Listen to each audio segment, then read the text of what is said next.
الرجيم وليخشى الذين لو تركوا من خلفهم ذرية ضعافا خافوا عليهم فليتقوا الله وليقولوا قولا سديدا.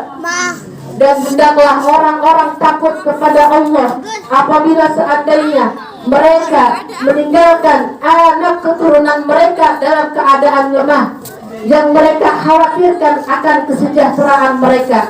Untuk itu falyattaqullah, yaitu bertakwalah kepada Allah, wal yaqulu qawlan sadida, dan ucapkanlah perkataan yang benar.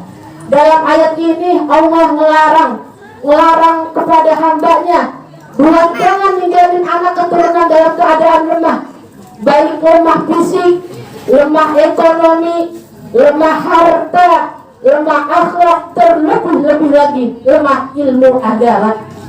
Karena banyak anak yang durhaka kepada orang tua, tapi kagak sedikit orang tua yang durhaka kepada anaknya.